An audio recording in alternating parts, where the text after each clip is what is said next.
아멘.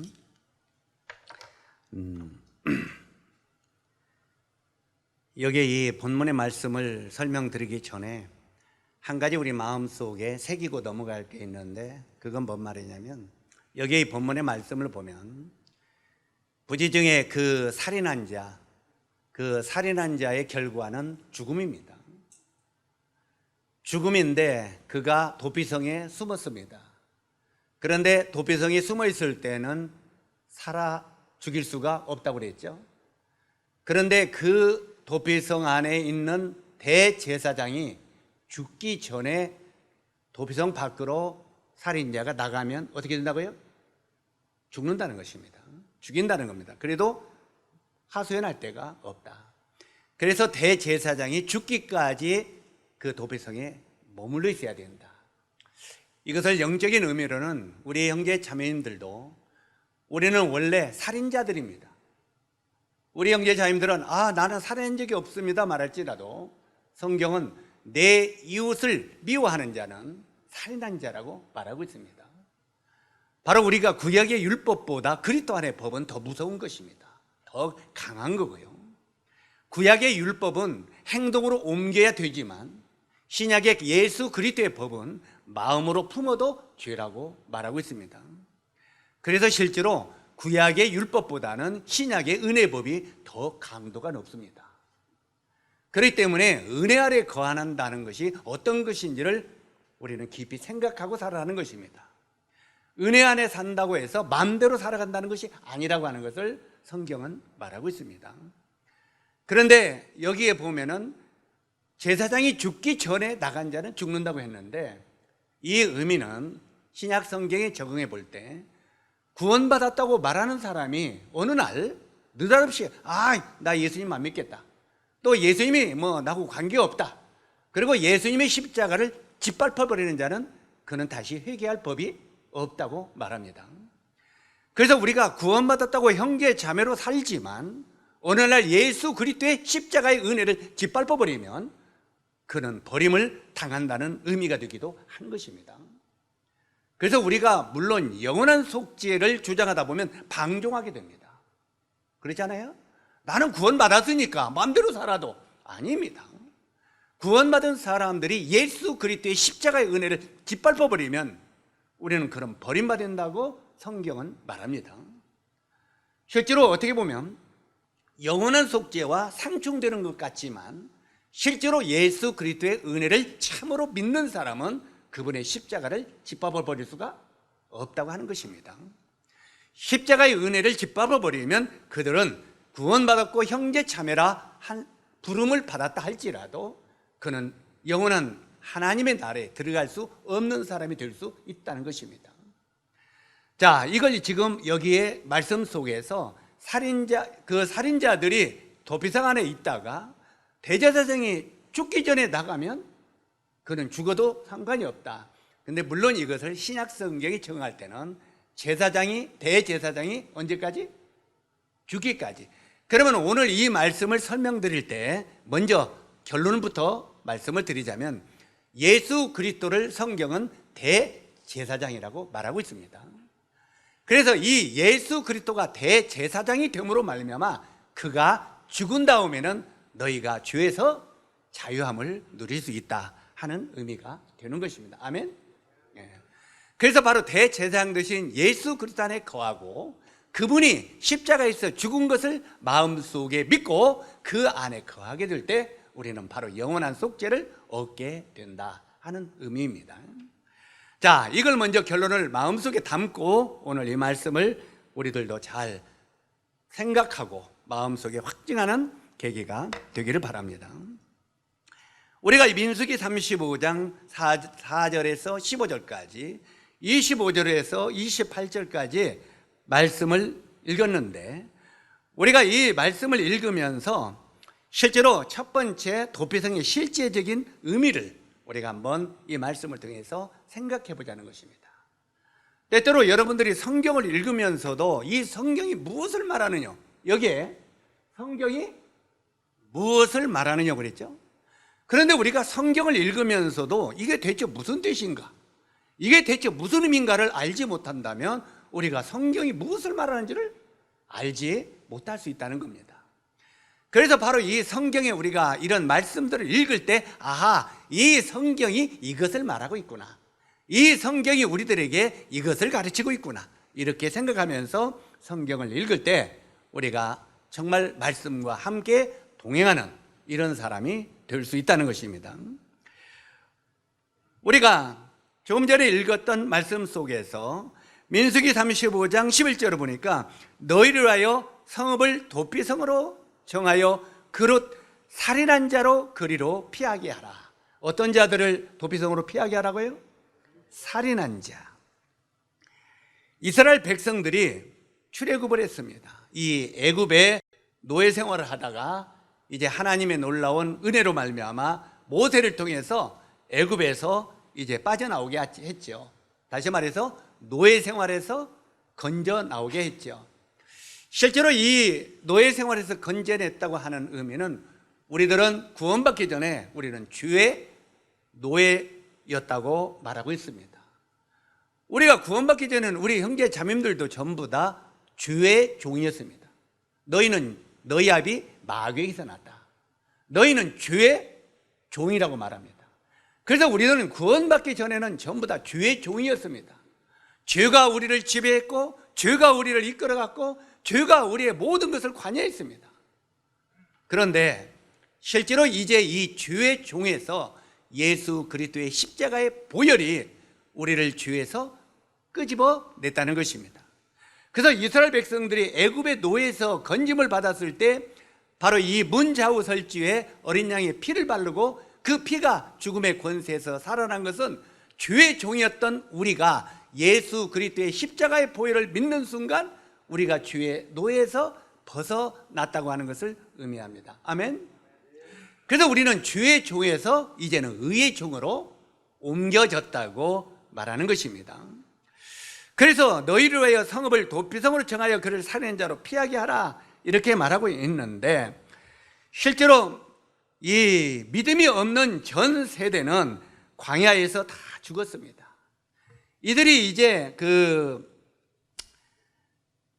이스라엘 백성들이 출애굽한 뒤에 이제 광야에서 살았는데 하나님께서 이제 모세를 통해서 또한 그 제자 여호수아를 통해서 이제 가나안에 들어가라고 그랬습니다.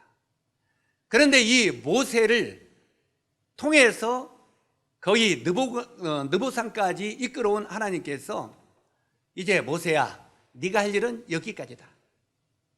그러니까 모세가 하나님께 질문합니다. 하나님, 이제까지 그 애굽에서 여기까지 나올 때 얼마나 어려운 일들이 있었습니까?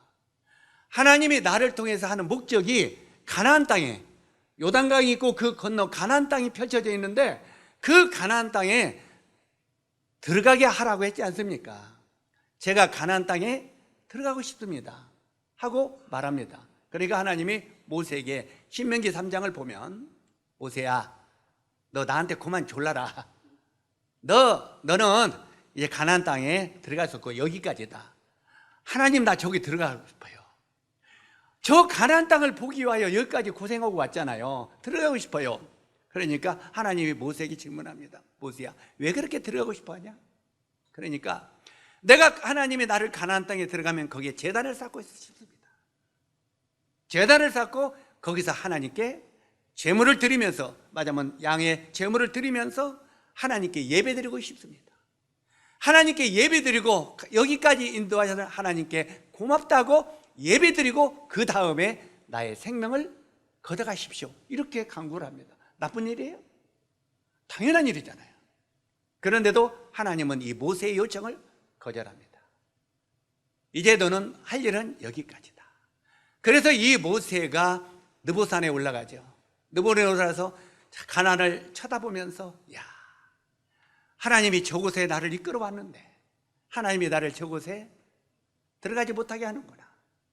그러면서 그 가나안을 마음껏 쳐다보고, 그 가나안은 요단강이 있고 요단강 저쪽 편이죠. 거기서 이제 제자 여호수아를 부르죠. 여호수아를 부르면서 여호수아야, 하나님이 나는 여기까지라고 한다. 이제 이 대를 너에게 물려주겠다. 너는 정말 하나님을 신뢰하고 그를 의지하고 그가 너에게 뭘 가르치는 들을 그대로 순종하라 하고 철저하게 가르칠 것을 이야기하고 그 다음에 모세는 거기서 죽습니다. 그런데 모세의 시체는 지금도 찾지를 못했다고 합니다. 왜 하나님이 모세의 시체를 이스라엘 백성들에게 찾지 못하게 했겠어요? 만약에 모세의 시체를 찾았다면 아마 의리의리하게 무덤을 만들어 놓고 그 모세를 하나님처럼 섬겼을 것입니다. 그래서 하나님께서는 이미 그걸 아시고 모세를, 인간을 하나님처럼 우상 숭배하는 것을 원치 않았기 때문에 모세를 가나안에 들어가지 못하게 하셨습니다. 그러나 이 모세에게 가르친 것이 네가 들어가면은 이제 그 12지파에게 각 땅들을 분배해 줘라. 땅들을 분배해 주고 이제 그 분배 중에서 네이지파에게는 땅을 주지 말아라. 그러면 네이지파는 뭐 먹고 살게요? 네이지파는 땅을 주지 말고 그는 하나님께 제사를 드리고 이스라엘 백성들의 죄를 구하고 이 봉사하게 성전에서 성소에서 봉사한 일을 전심하게 하라 이렇게 말합니다. 그에게는 유업을 주지 말아라. 그러면 그가 어떻게 살아요? 그러니까 각 지파 중에서 11조를 드리게 하라. 11조를 줘서 그 11조는 네 지파들의 몫으로 떼어주어라 이렇게 말합니다. 구약의 의미는요, 그래서 신약을 우리 형제 자님들에게 전에는 이런 걸 구체적으로 제가 가르치지 않았습니다만 이제는 좀 구체적으로 이야기를 하고 싶습니다. 오늘날의 성경에 보면은 장로들이 있죠. 신약 성경에 그렇게 가르쳐 있죠. 바로 베드로전서나 디모데전후서나 말씀들을 쭉 보면은 거기 보면 장로들을 세우라. 그리고 이 장로들을 존경하라. 그러나 그 중에서 어떤 자들을 말씀에 전무하는 자들을 더욱더 그리 할지니 이렇게 말하고 있어요. 어떤 자들을? 말씀에 전무하는 자들. 이게 뭔 말입니까? 자기 직업을 가지 아니하고 전심으로 복음을 하여 삶을 드리는 자들에게 더욱더 그리 할지니라 이렇게 말하고 있어요. 그래서 신약 성경에도 어떻게 보면 11조는 내 위에 몫입니다. 전심하는 일꾼들의 생활비로 줘라 그 말입니다. 왜? 그들은 복음과 교회를 전무하기 때문에 세상에 돈을 벌 시간이 없지 않냐. 그들에게 너희들이 11조로 해서 주라 하는 의미가 신약 성경에도 가르치는 교훈입니다. 적어도 신약 성경은 이건 구약이지 율법에 했던 건데 신약은 아니야. 그건 아닙니다. 그러면 구약 없는 신약은 있을 수 없고 신약 없는 구약은 있을 수 없는 것입니다.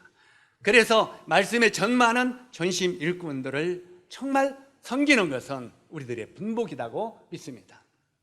그러나 우리 모임에 이런 일꾼들이 정말 열악하게 살기 때문에 주님이 저 같은 자를 일깨워서 이번에 이제 전국의 일꾼들을 돌보는 국내 선교 후원의 그 일을 감당하게 하신 일에 대해서 참 감사를 드리게 됩니다. 그래서 계속 지금 전국에 어려움을 겪고 있는 일꾼들을 돌아보는 일을 감당하게 하셨고 그 일을 제 생애 동안이라도 충성스럽게 하다가 주님의 나라에 갈까 하는 마음이 있습니다. 자, 어찌하든 간에 여기에 그 제사장, 대제사장이 이제 거기는 분목이 없다. 그래서 바로 여호수아가 이제는 모세를 대신해서 이스라엘 백성들을 데리고 가나안에 들어오죠. 그래서 이제 가나안에 이렇게 들어옵니다. 그런데 가나안에 들어오기 전에 실제로 이제 그 광야에서 살았던 생활이 몇 년입니까? 40년입니다. 왜 40년 동안 이스라엘 백성들이 광야 생활을 했습니까? 하나님은 광야 생활을 하기를 원치 않았습니다. 하나님은 바로 가나안에 들어가기를 원했습니다. 그래서 이 모세가 12명의 정탐꾼을 보냈죠? 그래 안 그래요? 보내는데 돌아왔습니다. 돌아와가지고 10명은 거기 들어보니까 가나안에 들어보니까 적과 꿀이 흐르는 땅이 맞더이다. 거기서 우리는 포도 하나가 이렇게 그 지게 작대기 들고 오는 이렇게 그 참 적과 꿀이 흐르는 땅이었습니다. 그 땅에서 오는 식물입니다. 좋습니다. 그런데요, 10명이 뭐라고 했습니까? 그런데요, 땅은 좋은 땅인데 우리는 그곳에 가보니까 그곳 사람들은 자이언트, 거인들이 있습니다. 사람들이 당당하고 무섭고 해서 그들을 보기에 그들 앞에 우리는 뭐요? 메뚜기 같은 존재이다 이렇게 말합니다. 그 눈으로 볼 때 메뚜기 같은 존재라는 누가요? 우리가. 그런데 두 정탐꾼 갈렙과 여호수아는 뭐라고 했습니까? 아닙니다. 그들도 이렇게 보니까 거대한 장군이고 장부들이 맞습니다. 그러나 하나님이 우리와 함께 하시면 우리 형제 자매들의 믿음은 꼭 거기에 두시기 바랍니다.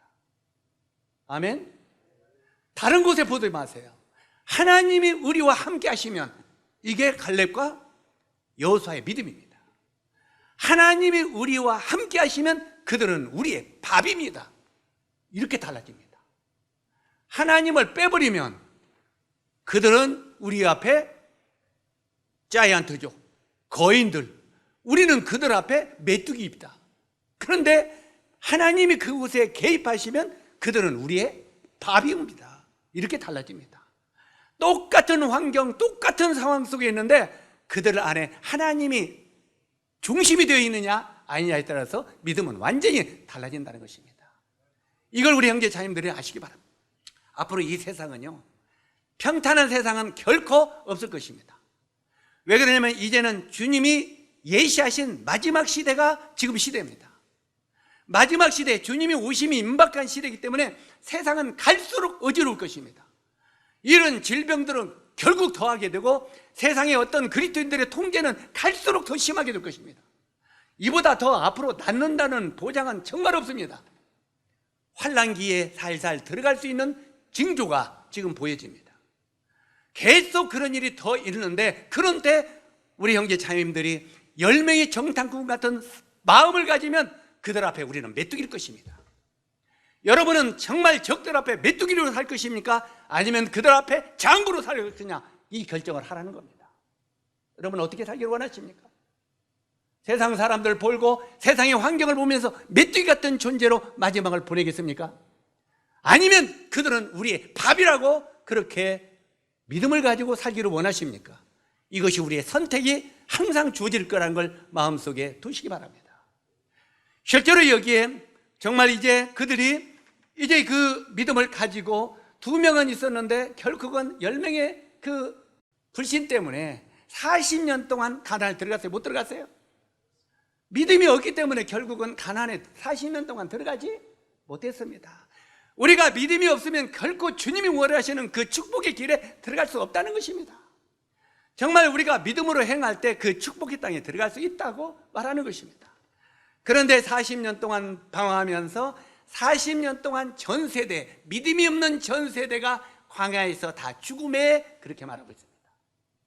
믿음은 다 죽어야 된다는, 믿음이 없는 것은 다 죽어야 된다는 것입니다. 정말 여러분이 성령의 인도하심과 주님 안의 삶을 살기 위해서는 옛사람은 죽어야 된다는 거예요. 옛사람이 살아있어가지고는 여러분이 결코 승리의 삶을 살 수 없다는 것입니다. 이걸 명심하시기 바랍니다.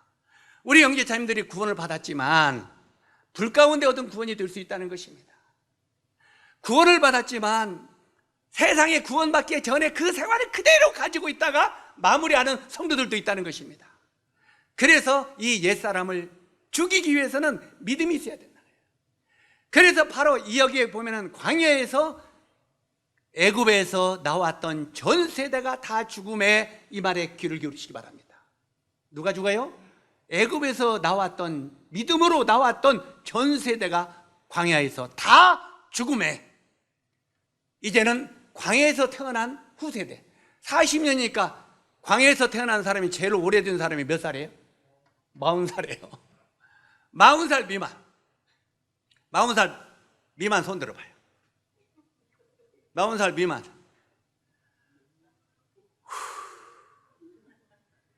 이게 우리 모임의 앞날입니다. 요번에 젊은 세대에게 이렇게 복음이 안 전해진다는 겁니다. 젊은 세대에게 복음을 전하는 일을 형제자매들은 정신을 차리고 깨어 있어야 됩니다. 적어도 40대 미만 하면은 여기서 반절 이상은 손이 나와 돼야 되는 거예요. 알았어요? 청년들 정말 정신을 차려야 돼요. 요즘에 청년들은 전도할 줄은 모르고 친구들을 데리고 올지도 모릅니다. 완전히 그냥 세상에 정착하기를 원합니다. 그리고 어른들은 자식들이나 좀 많이 낳지. 제가 이 말에는 할 말이 없어요. 저도 많이 못 낳아서요. 근데 우리 시대에는 핑계에 불과하지만 그때는 2명도 많다, 1명만 낳아서 잘 키우다 그랬어요, 안 그랬어요? 그러니까 정부에서 그것만 하도 밀어붙이니까 어쩔 수 없지만 지금은 요즘에 강요해요, 안 해요? 많이 낳자, 많이 낳자, 도와주마, 많이 낳자. 그런데도 싫어, 싫어, 싫어, 싫어 하고 그런 시대입니다. 그러니 젊은 세대가 참 없어요. 그런데 여기에 광야에서 40살 미만 되는 세대들은 가나안으로 들어갔습니다. 그리고 40살 이상 되는 세대는 누구 들어갔어요? 믿음이 있던 갈렙과 여호수아만 들어갔습니다. 참 놀랍지 않아요? 믿음이 있는 세대는 가나안의 축복을 누릴 수 있지만 믿음이 없는 세대는 광야에서 죽었다는 걸 기억하시기 바랍니다. 오늘날 우리도 마찬가지입니다, 영적으로도. 그래서 그들이 이제 가나안에 들어가서 바로 여호수아의 지배하에, 인도하에 이제는 가나안을 정복하기 시작합니다. 가나안을 막 계속 전도합니다. 정복합니다. 가나안 때로 들어가서 이제는 믿음으로 여리고와 각 성들을 공략했습니다. 믿음으로 취한 땅들을 이제는 할당을 해주었습니다. 그 지파들에게 할당을 전부 해주었는데 네 지파는 땅의 분할을 받지 못하고 48성을 배분받고 그 중에 6성은 도피성으로 명시했다고 말하고 있습니다. 오늘은 이 도피성의 의미를 우리가 다시 한번 생각해 보기를 원합니다. 도피성. 자, 여기 보면 지금 앞에 지도 보이죠? 저쪽이 지중해입니다. 여기가 지중해인데 게데스가 여기입니다. 게데스. 바로 6성읍을 만들라고 했죠? 3성읍은 동편에, 3성읍은 서편에. 그래서 지금 이쪽이 동쪽이고 지중해 쪽이 서쪽입니다. 이 지중해 쪽은 서쪽이고 이쪽은 동쪽인데 이스라엘 편에서 동쪽의 끝은 한국입니다. 일본 한국입니다. 그래서 우리 한국을 또 한국과 일본을 뭐라고 말합니까? 극동지역이라고 말합니다. 동쪽의 끝지역이다 이 말이에요. 그러니까 항상 우리나라가 가운데 지도를 하니까 우리나라가 중심인 줄 알지만 이스라엘이 중심입니다. 이스라엘 중심으로 동쪽 끝이 한국, 일본입니다. 극동지역이라고 했죠. 그리고 이제 저쪽이 맞으면은 이 서쪽인데 이 서쪽의 제일로 위에 게데스라는 거예요. 이 게데스는데 게데스 옆에 이것이 계곡입니다. 그리고 이 게데스 위에 지금 보입니까? 바늘 보입니까? 마우스 보이냐고요? 제 마우스 움직이는 거 안 보여요? 너 왜 안 보이냐? 저기 안 나오나? 그러면 이걸로 해야지. 자, 여기가 게데스고 여기가 헬몬산입니다. 여기 헬몬산. 이 헬몬산에 대해서 말씀 몇 번 드렸죠? 이 헬몬산은 설산입니다. 산 꼭대기가 눈이 하얗게. 제가 거기를 꼭 한번 살아생전에 가고 싶어요. 그래서 누구냐? 지금 그 형제님 누굽니까? 레바논. 예? 조대영. 조대영 집이 거기 계속 와서 수양회 좀 해달라고 계속 초청하는데 나중에 이제 이게 만약에 이 코로나가 끝나고 자유롭게 가면은 내가 한번 꼭 가고 싶다 그랬어요. 거기 가면 설산이 그냥 눈앞에 훤히 보이고 요르단 평야가 쫙 있는 그런 것들을 보면서 사진을 가끔 보내주는데 정말 한번 가고 싶다 생각이 들어져요. 자, 어쨌든 거기가 헬몬산이었는데 거기서부터 생수의 근원, 물이 나온다고 그랬죠? 그 전에 말씀드렸죠? 거기서 눈이 녹아가지고 땅 속에 들어가지고 땅 바깥에서 나오는데 그게 가리사라 빌립보 지역이라고 말씀드렸어요. 여기가 가리사라 빌립보입니다. 이게 헬몬산 밑에서 물이 나와서 흘러서 쭉 내려오는데 이것은 그냥 그 계곡의 물입니다. 이건 냇가예요, 냇가. 강이 아니고요. 요 냇가에 물이 흘러서 이것이 어디로 가면 갈릴리 호수로 들어갑니다. 갈릴리 호수라고도 하고 갈릴리 바다라고도 하죠. 거의 예수님은 이 갈릴리 주변에서 사역을 다 하셨습니다. 예수님의 생애 거의 4분의 3은 여기 갈릴리 주변에서 사역을 다 하셨어요. 그래서 여기에 이 갈릴리는 이 성경의 핵심이죠. 그래서 이 갈릴리 바다를 물이 흘러넘으면 여기서부터 이 사해바다를 소금의 바다라고 했죠. 죽음의 바다. 예? 죽음의 바다. 이 갈릴리에서 사해바다까지 내려오는 이 물들을 요단강이라고 말합니다. 이제 이해 가십니까? 이 지도에 이것들을 제일 마음속에 정리하면 바로 이 이스라엘의 그런 나라가 이렇게 돼 있구나. 그런데 여기 사해까지 바다가 들어오면은 이 사해에 들어오는 바닷물은 빠져나갈 데가 있어요, 없어요? 없어요. 그런데 이 사해 바다는 이 지상의 이 땅보다는 바다가 더 얕아요. 그래가지고 빠져나갈 데가 없는 거예요. 그러면 이 사해 바다의 물은 계속 들어오는데 어떻게 되냐? 거기에서 희석되어서 증발해 버립니다. 그러니까 사해 바다에서 넘어가는 물은 하늘로 올라갑니다. 증발돼 가지고. 그래서 이렇게 돌고 그렇게 하는데, 실제로 이 요단강과 위에 그 강을 중심으로 서쪽과 남쪽으로 이스라엘은 나누는데, 이쪽에 서쪽에 제일 먼저 게데스, 그 다음에 중간에 세겜, 그 다음에 남쪽에 헤브론, 이렇게 세 군데 뭘 만들라고요? 도피성을 만들라 이렇게 말하고 있습니다. 그 다음에 동쪽에 제일 위에는 골란, 가운데는 라못 기르앗, 밑에 남쪽에는 베셀. 그래서 이게 이스라엘인데, 이스라엘의 이쪽에 요단강을 갈라서 서쪽과 동쪽에 이렇게 세 도피성을 만들라. 그래서 종합 6 도피성을 만들라고 말하고 있습니다. 자, 우리가 민수기 35장 11절을 다시 한번 보면은, 너희를 위하여 성읍을 도피성으로 정하여 그를 살인자로 그리로 피하게 하라. 살인자를 도피성으로 피하게 하라는 거예요. 그런데 우리가 전에 성경을 계속 공부하다가 이런 말이 있죠. 다윗이 요압을 죽이라고 했죠. 그 요압이 다윗의 명령을 거느리고 거분하고 아브넬을 헤브론 도피성에 데려가서 죽여버렸죠. 그러니까 하나님의 말씀을 거역한 거예요. 때때로는 우리들도 하나님을 믿는다고 말하면서도 내 생각과 안 맞으면 하나님 말씀도 무시해버릴 때가 있는 건 굉장히 조심해야 됩니다. 때때로 우리 형제 자님들이 인생을 살다가 보다 보면은, 때때로는 성경을 읽거나 어떤 이야기를 하거나 주님의 말씀이 이렇다 하더라도 그 말씀이 내 마음에 안 들면 거절하고 할 때가 있습니다. 이건 내 생각이 하나님 말씀보다 위에 있다는 것이죠. 사단 마귀가 그런 마음을 가졌죠. 하나님 위에 있고 싶어서. 그래서 하나님의 말씀 앞에는 우리는 언제든지 엎드리라 하고 성경은 말하고 있습니다. 아무리 내 생각이 맞는 것 같지만 하나님의 말씀이 이렇다면 엎드리라는 거예요. 그게 하나님의 말씀을 존중히 여기고 경외하는 것이라고 성경은 말하고 있습니다. 그래서 이 사실은 살인한 자는 거기에 다 죽이라고 한 내용은 실제로 모든 사람이 죄를 범하였음에 하나님의 영광에 이르지 못하더기. 그래서 모든 사람이면 우리 모두가 살인자라는 말이 아니라는 말이에요. 죄를 범한 살인자들이라는 거예요. 왜 많은 사람들은 아까도 말했지만, 나는 사람 죽인 일이 없는데요? 너희가 형제를 미워한 적이 없느냐? 네 동생을 미워한 적이 없느냐?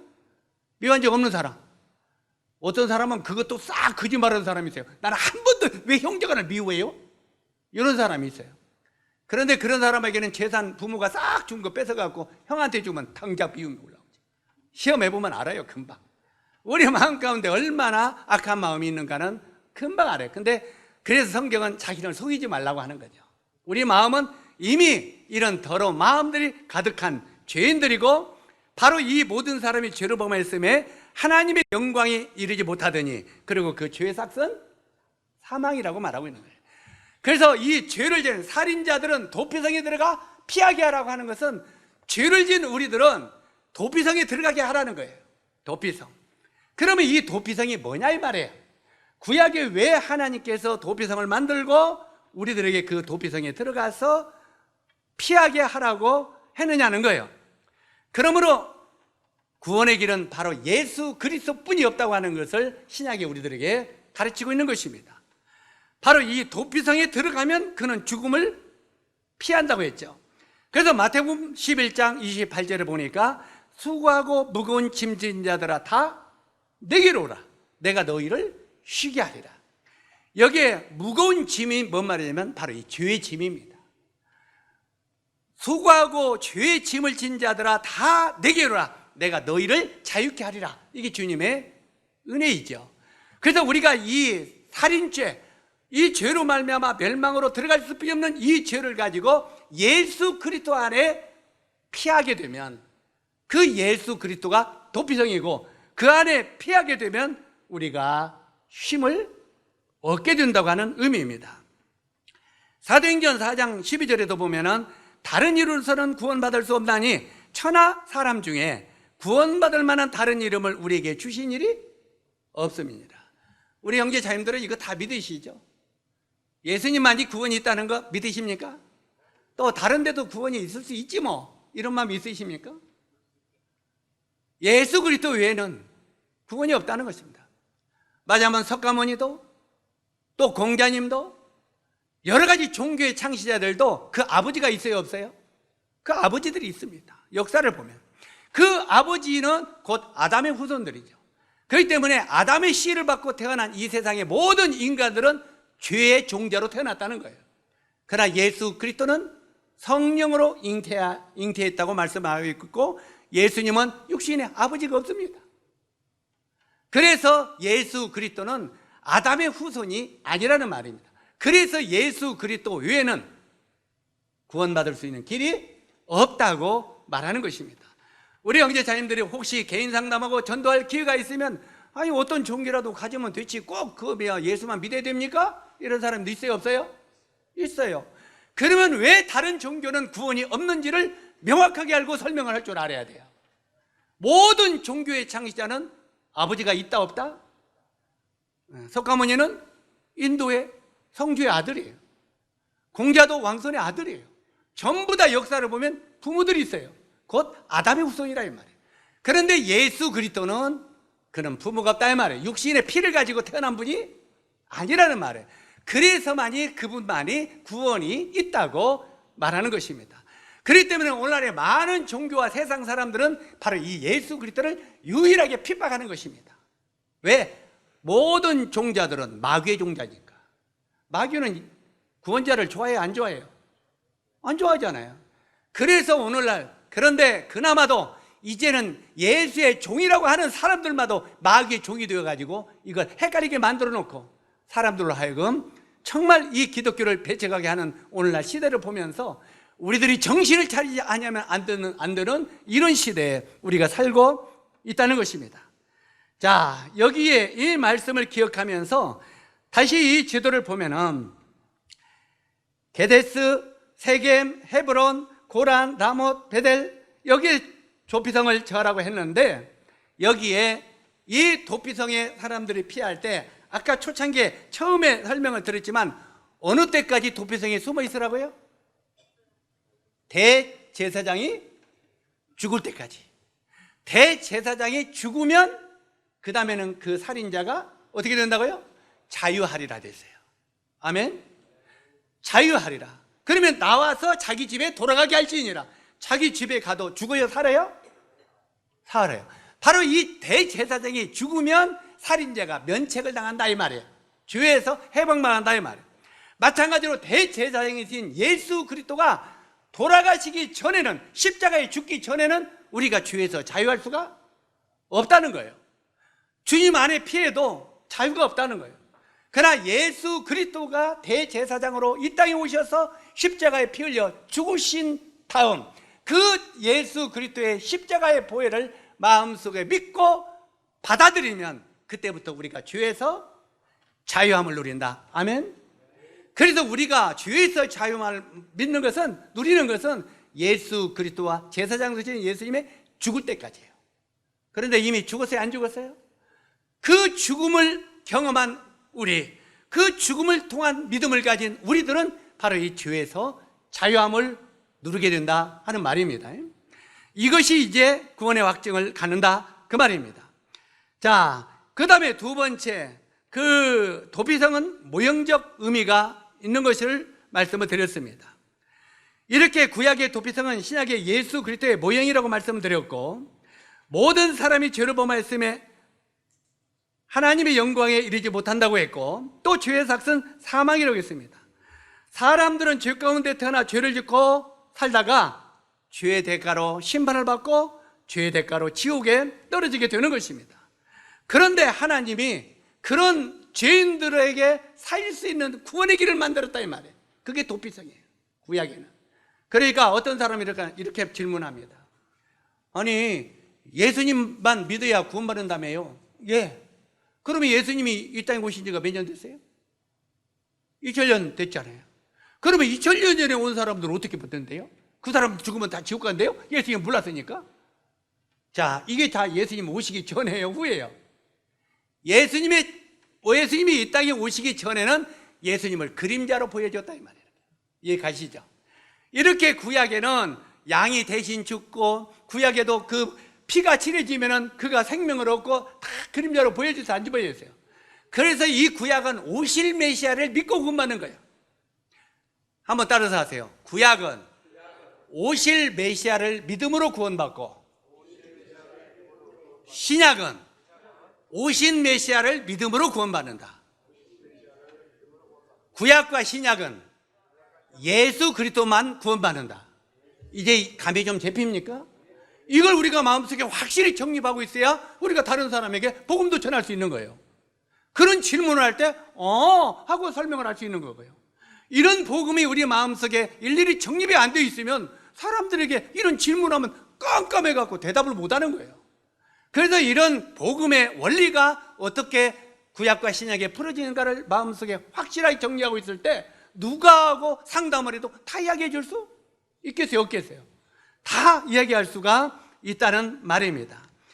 자, 이제 이 말씀들을 쭉 보면서 예수 그리스도가 십자가에 피 흘려 죽으시면서 마지막 하신 말씀이 다 이뤘다 했습니다. 다시 말해서 너희의 죄악을 내가 다 짊어지고 죽는다 이 말이에요. 구약에는 대제사장이 죽으면 자유하리라 했잖아요. 이제는 내가 구약 이 말하자면 이스라엘 백성들의 모든 죄를 다 담당했다, 이 선포를 함으로 너희가 지금부터는 자유자가 된다, 자유롭게 살아도 된다, 이 말을 오해하지 말라고 했죠. 마음대로 죄를 짓고 살자 아니고 정말 죄에서 자유함을 누리면서 살 수 있다고 말하는 것입니다. 자, 이제 우리가 이 도피성의 의미들을 쭉 한번 보겠습니다. 이 도피성의 의미들을 보면은 처음에 서편으로 제일 위에가 게데스라고 했죠. 게데스. 이 도피성의 의미들을 우리가 하나하나 아는 것도 굉장히 중요합니다. 제일 위에가 먼저 게데스인데, 게데스는 의를 상징합니다. 오를 의. 자, 나중에 제일 마지막에 나오겠습니다만, 오를 의는 앞에 위에 한문어의 위에 이 말은 뭔 말이에요? 예? 양자예요. 양자.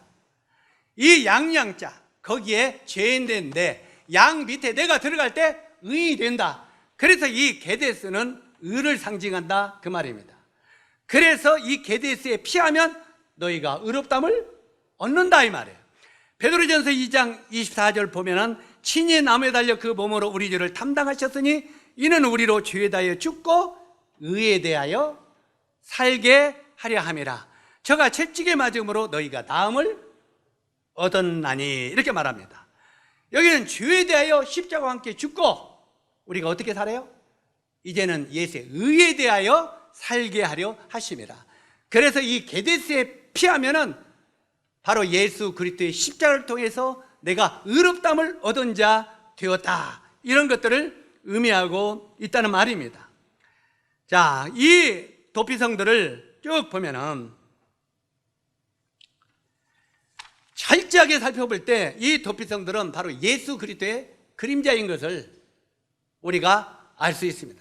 그래서 항상 성경을 읽으면서 도피성이 나오면 도피성은 예수 그리스도 그림자, 이렇게 우리가 정립이 되어 있어야 됩니다. 도피성이 뭐라고요? 예수 그리스도의 그림자라는 거예요. 그래서 이 성경에 도피성이 나오면은 전부 이것은 신약의 우리 죄를 담당하고 그 안에 피하면 살 수 있는 예수 그리스도의 그림자구나, 이렇게 마음속에 받으셔서 구약의 도피성을 전부 다 표시를 하면 여러분이 개인 상담할 때 바로 그것과 신약과 연관해서 얼마든지 전도할 수 있어요, 없어요? 상담할 수 있는 거예요. 어렵습니까? 이걸 정말 정리해서 보면은 전도하기가 정말 쉬운 거예요.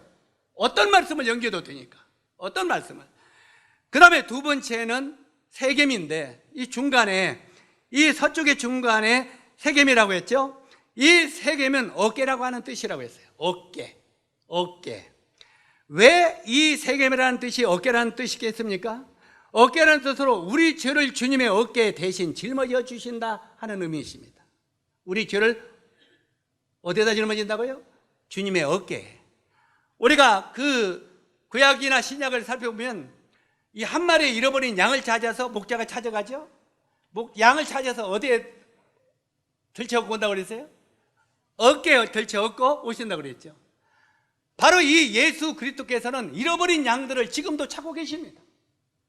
여기 잃어버린 양들을 찾고 다니시다가 그 양들을 찾으면 그에게 복음을 전해서 그를 주님의 어깨에 메고 바로 이 주님의 몸된 교회 안으로 이끌어 오신다는 거예요. 어깨에 메고.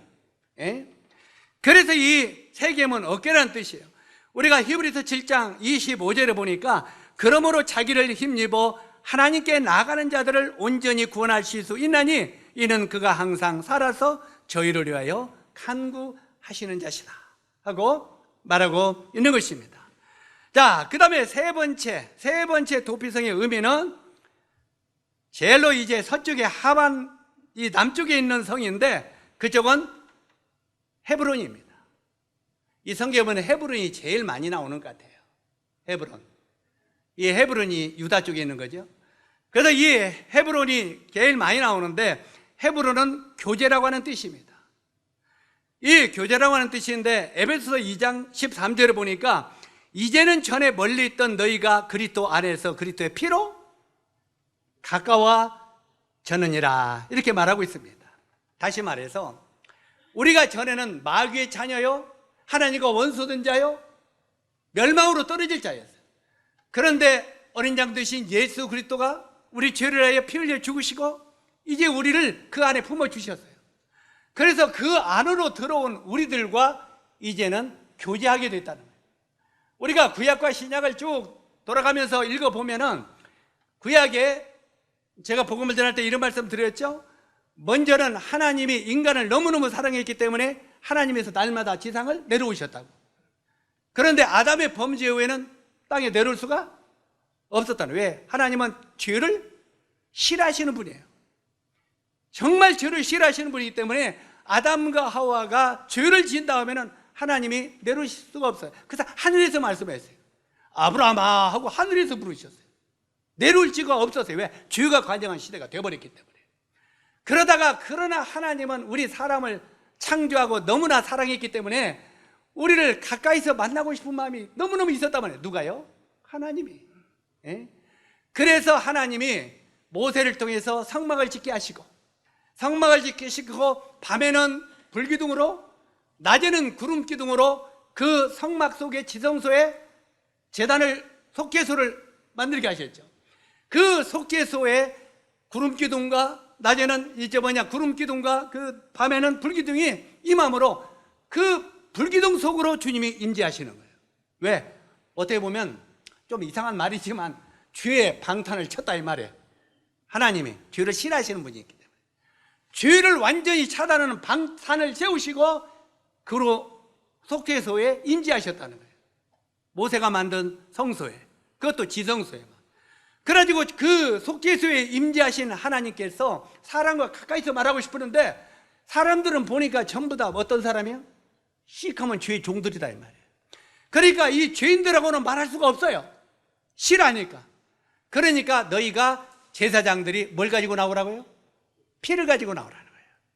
양의 피를 가지고 그걸 가지고 속죄소 앞에 나와서 속죄소 앞에 죽음의 그 피를 놓고 거기서 제사장과 예수님 하나님이 교제하셨던 거예요. 피를 가지고. 그러니까 피 흘림이 없으면 죄사함도 없고 피가 없으면 하나님과 우리와 교제할 수 없다는 거예요. 그런데 이 피를 통해서 하나님과 우리가 어떤 관계가 되세요? 교제할 수 있는 기회가 열렸다 이 말이에요. 그래서 오늘날 우리가 정말 하나님의 말씀을 읽으면서 하나님과 교제할 수 있는 것은 예수 그리스도의 피의 은혜를 힘입어서 우리가 하나님과 교제할 수 있다는 거예요. 그래서 항상 우리 형제 자님들이 정말 마음속에 명심할 것은 하나님이 우리를 하나도 지금도 좋아하는 것이 없어요. 그냥 하나님 내가 착하죠? 야 이놈아 네가 뭘 착해, 시커먼 놈이. 이해 가십니까? 항상 우리는 내가 하나님 앞에 자랑하고 싶은 마음이 있어요 없어요? 하나님 왜? 내가 하나님 앞에 오늘 헌금 많이 갖고 왔거든요. 나를 좀 칭찬해 주시죠. 우리는 그러고 싶은 마음이 있어요 없어요? 있어요.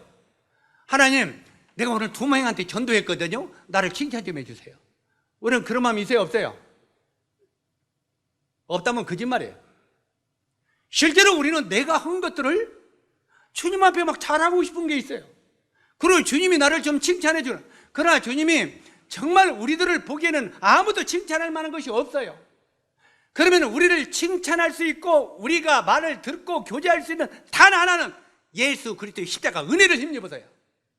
그래서 너희가 예수 그리스도의 이름을 힘입어 나에게 나오라고 말이에요. 바로 예수 그리스도로 방패를 삼고 나에게 나오라 이 말이에요. 이해 가십니까?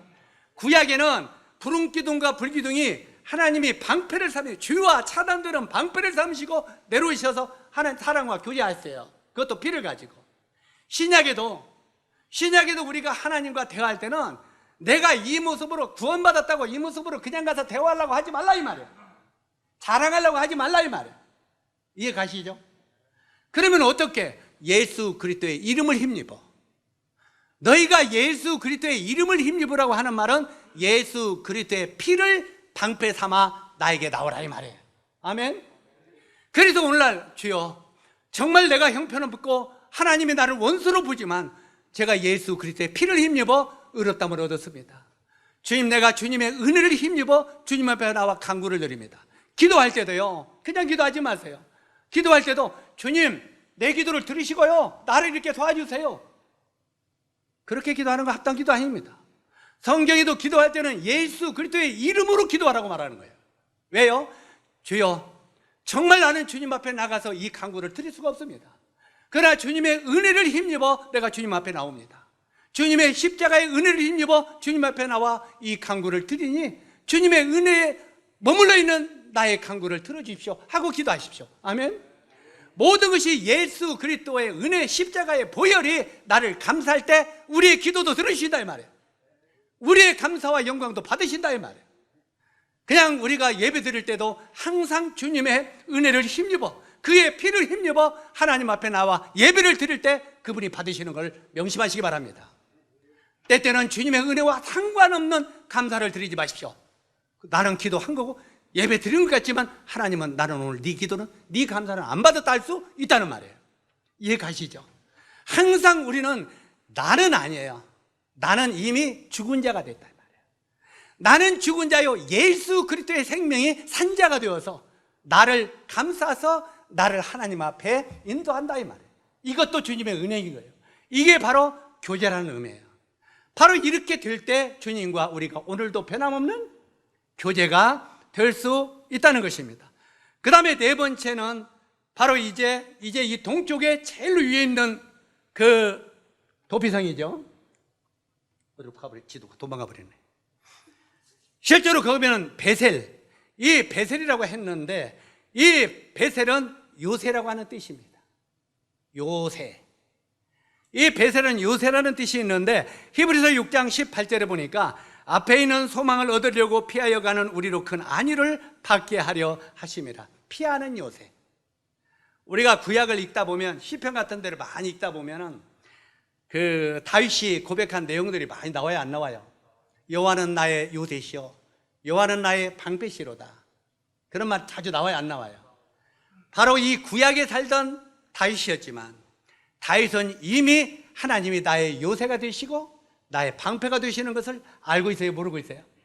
이미 그걸 너무 잘 알고 있다는 거예요.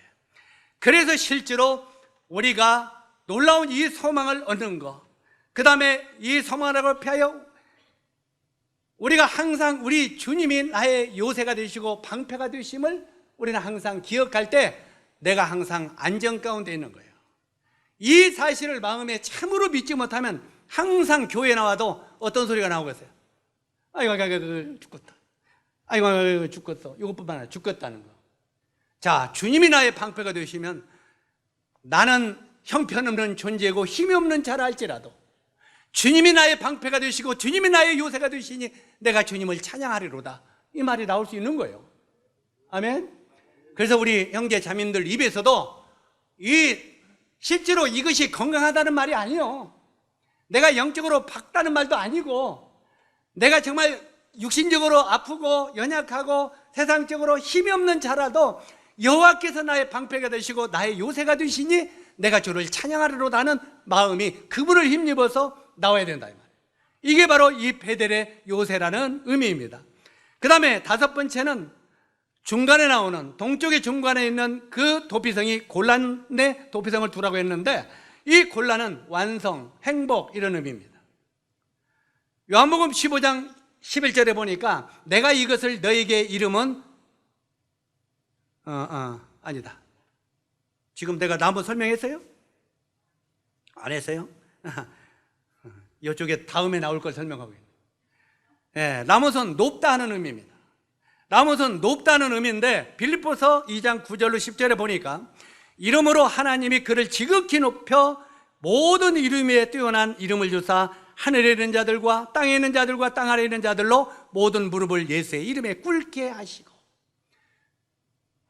다윗은 항상 하나님은 우리들에게 경배와 찬양을 받으시게 합당한 분이라, 때때는 우리 형제 자매들의 마음에 들지 않더라도, 때때는 내 삶을 정말 날마다 수시로 인도하는 것 같이 안 보이더라도 그분은 나로 하여금 경배와 찬양을 받으시기에 합당한 분인 것을 항상 인정하시기 바랍니다. 지난 주간에도 이야기했지만 우리는 많은 사람들은 나는 정말 아무것도 없다고 말합니다. 아무것도 없다고. 근데 아무것도 없는 것도 빼앗아 가면 더 힘들죠. 근데 빼앗아갈 것이 있다고 하는 것은 있다는 말이 없다는 말이에요. 있다는 말이에요. 내가 죄송합니다. 자꾸 이건 참 조심스러운데 우리 정혜윤 자매님 이제 그나마 있는 집까지도 이제 빼앗기게 생겼으니까 날마다 나는 아무것도 없는데 어떻게 주님이 그렇게 했는데 그것까지 보니까 아직도 빼앗길 것이 있어. 있어요, 없어요? 부자요, 아니요? 부자요. 빼앗길 것이 있다는 건 부자인 거요. 좀 섭섭한 말이지만 빼앗길 것이 있다는 건 부자라는 말이 아직도 가진 것이 있다는 거예요. 그래, 안 그래요? 근데 어떤 것이 진짜 없는 거예요? 탁 놨는데 털털 털어도 없는 것이 진짜 없는 거예요. 아멘? 자, 아무것도 없는 사람은 하늘나라에 갈 때 편해요, 안 편해요? 편해요. 진짜 편해요. 그런데 많은 걸 가지고 있으면 이사 갈 때도 힘들어. 아유, 집에도 왜 그렇게 많은 거냐. 우리 또 이사 가려면 또 우리 자매 뭐라고 할지 모르죠. 이사 갈 때 이런 거 저런 거 있으면 힘들어요. 미국 사람들은 어떻게 이사 가는 줄 알아요? 미국 사람들 이사 가는 거 안 봤죠? 그들은 가방 3개, 4개 있으면 돼요. 그리고 집집마다 농도 다 있어. 집 것이 아니야, 그냥 다 있어. 전부 다. 그리고 세탁기 같은 것도 다 있어. 그대로 놓고 가. 그리고 거기 가서 써. 그리고 자기도 갈 때 놓고 그냥 가. 물론 미국도 다 그런 건 아니에요. 거기도 부자들은 집 것이 있어. 근데 보편적으로 국민들은 이사 갈 때는 옷하고 뭐하고 그것만 가지고 가. 그러고 가지고 가서 생활을 해. 그러니까 여행하는 나그네는 편해, 안 편해요? 편해요. 할 수 있으면 우리 형제 자매님들이 정말 예수 그리스도를 믿고 한날의 소망이 있다면 나그네로 삽시다. 그러면 편해요. 나그네로. 나그네가 짐을 많이 들면 힘들다고 해서 안 힘들다고 했어요? 힘들다고 그랬어요. 그렇다고 아무것도 갖지 말라는 말은 안 해요. 차도 가져오시고 다 가져오셔요. 솥단지도 갖고. 그러나 정말 밀을 가지고 이거 놓고는 못 가겠다고 하는 건 털어버리셔. 실제로 하늘나라의 영광은 높은 거예요. 그래서 그분의 나라를 소망한다면 이 땅에 나그네할 때 나그네로 살라고 사도 바울은 계속 우리들에게 말하고 있는 거예요. 가볍게 살라. 가볍게. 그 다음에 마지막으로 곤란인데, 곤란은 마지막이기 때문에 내 이름이 나오더라고요. 마지막을. 그래서 우리가 전국에 다녀도 항상 저는 한 가지 감사한 게 있어요. 뭐든지 하다가 마지막을 하면 완성 형제님 완성시켜 주십시오 그래요. 기도도 마지막 기도는 나를 시켜요. 마지막 교제도 나한테 시키고 마무리해달라는 거예요. 그러니까 내 이름대로 내가 마지막을 장식할 수 있는 뭘 가지고 있는지를 성도들도 아는가 봐요. 그러면 완성이 그 의미니까. 그래서 저는 항상 마지막을 장식할 메시지를 갖고 있어. 왜? 마지막을 또 할 기도를 갖고 있고. 왜? 언제든지 마지막에는 의무적으로 시킬 것이다 알으니까. 그런데 여기에 이 곤란은 완성, 행복 이런 의미라 말이에요. 요한복음 15장 11절에 보니까 내가 이것을 너에게 이름은 내 기쁨이 너희 안에 있어 너의 기쁨을 충만케 하려 함이라. 우리 주님은 우리 안에 계시는 겁니다. 우리 안에 계셔서 정말 계시는 걸 인정하고 믿으면 우리가 기쁨이 충만하게 하신다 그 말이에요. 주님이 내 안에 정말 존재하는 것을 우리가 망각하고 잃어버리고 있기 때문에 기쁨이 없어져요. 주님이 계시다는 걸 자꾸 망각하니까 인상이 써지고 얼굴이 망그러져, 잉그러져. 그러나 정말 주님이 내 안에 계심을 알고 나와 함께 가심을 알면 항상 기쁨이 너희 안에 있어 너희 기쁨을 충만케 하려 하심이라. 이게 곤란이라는 의미예요. 자, 그러면서 이렇게 도피성의 의미를 6군데 정하시고 하나님께서는 이스라엘 백성들에게 누구든지 구원의 도피성으로 피하라 이렇게 말하고 있어요. 죄가 있는 사람들은 피하라. 오늘날 여러분에게도 하나님은 이렇게 동일하게 말하고 있는 거예요. 실제로 너희들이 이 도피성을 떠나서 다른 데 나가면 죽는다. 도피성 안으로 피하라. 우리 형제 자매님들은 전부 도피성 안에 피했습니까? 확실하게 피했습니까? 내가 정말 예수 그리스도의 십자가의 보혈의 안으로 피했습니까? 이건 우리 인생의 가장 중요한 것입니다. 여기 보면 이 도피성으로 이 죄인들이 피하는 건 굉장히 중요합니다. 그러나 이 도피성으로 피하면은 그곳에 안식이 주어진다고 말하고 있습니다. 우리들도 이 예수 그리스도의 도피성으로, 구원의 도피성으로 피하라고 말하고 있는 거예요. 그리고 너희들도 정말 이 도피성으로 피했느냐고 주님은 묻고 있는 거예요.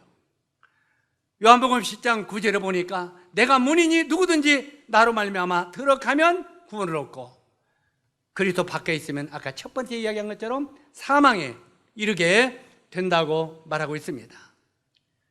자, 이제 예수 그리스도 그분의 십자가의 은혜가 바로 이 십자가의 죽음이 우리의 도피성인 걸 우리는 다 알았습니다. 아는 걸로만 우리는 끝나면 안 됩니다. 그 도피성 안에서 삶을 누려야 됩니다. 그래야 생명이 있고 사망이 없어요. 도피성 밖으로 나가면 누가 죽여도 할 말이 없다는 말이에요. 그래서 항상 도피성 안에 거하라고 말하고 있는 것입니다. 바로 이 예수 그리스도의 그 십자가의 도피성 안에 우리는 들어가서 살아야 될 것입니다. 이제 마지막으로 이 말씀 우리 아까 첫 번에 중간에 나왔던 내용인데 이거 보고 마치도록 하겠습니다. 자, 우리가 아까 대개미 의라고 하는 말을 했죠. 실제로 이 의이 되는 것은 의자의 의는 양양자입니다. 우리가 먼저 이 양양자, 그 다음에 그 밑에는 나자입니다. 양 밑에 내가 들어갈 때 의인이 된다. 다시 한번 따라서 하세요. 양 밑에 죄인된 내가 들어가면 의인이 된다. 그래서 우리들은 양을 떠나서는 의인이 될 수 없다는 거예요. 그러면 양이 누구라고요? 보라, 세상 죄를 지고 가는 하나님의 어린 양이로다. 바로 이 어린 양 예수 그리스도 안에 내가 거할 때 우리가 의로운 자가 된다. 그래서 이것이 바로 도피성 안에 들어가서 사는 삶이라 성경이 말하고 있습니다. 오늘 이 말씀을 들은 여러분들도 빠짐없이 다 이 도피성 안에, 예수 안에 거하는 삶을 살고 생명을 누리다가 주님의 나라에 가는 성도들이 되기를 바랍니다. 기도하겠습니다.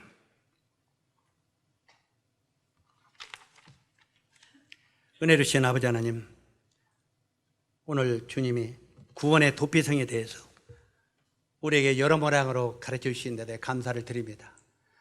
바로 우리 예수 그리스도, 그분이 우리의 도피성이고, 죄인된 우리가 그리스도 안에 거할 때 우리가 참된 생명을 얻는다고 하는 이 말씀을 오늘도 듣고 마음속에 새길 수 있도록 인도하신 주님께 감사를 드립니다. 이 말씀을 들은 모든 분들은 빠짐없이 예수 안에 거함으로 말미암아 안전한 삶을 살다가 주님의 나라에 들어갈 수 있는 특권을 얻을 수 있도록 도와주시기를 원합니다. 예수님의 귀하신 이름으로 아버지 하나님께 기도드립니다. 아멘.